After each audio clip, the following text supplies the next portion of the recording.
Binabaha pa rin ang ilang barangay sa Nauhan Oriental, Mindoro dahil sa pag-apaw ng mag-asawang Tubig River. Ang detalye sa report ni Denise Abante. Tiis na lang daw muna sa pagsuong sa abot-tuhod na baha ang ilang residenteng ito ng Sitio Talon, Barangay Motoderazo sa Nauhan Oriental, Mindoro. Hanggang ngayon kasi, hindi pa rin humuhupa ang baha sa lugar dahil sa pag-apaw ng mag-asawang Tubig River. Bukod sa Barangay Motoderazo, may 4 pang barangay sa bayan ang nakararanas ng pagbaha. Wala namang naitalang lumikas na residente dahil sa baha. Barangay Santiago, Sitio Malalim na Sapa, Barangay Santiago, Sitio Tabang Labas, Barangay Andres Ilagan, at saka po Barangay Buhangin.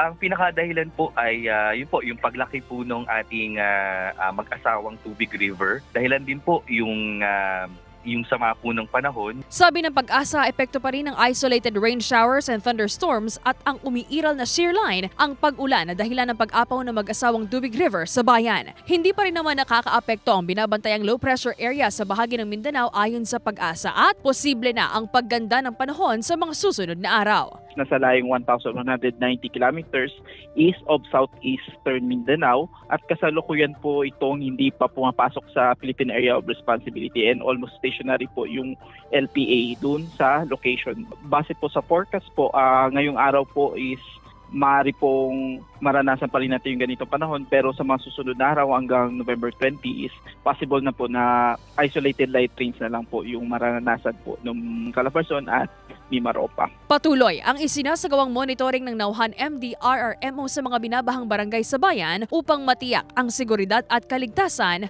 ng mga residente. Abiso nila sa mga residente na palaging umantabay sa lagay ng panahon.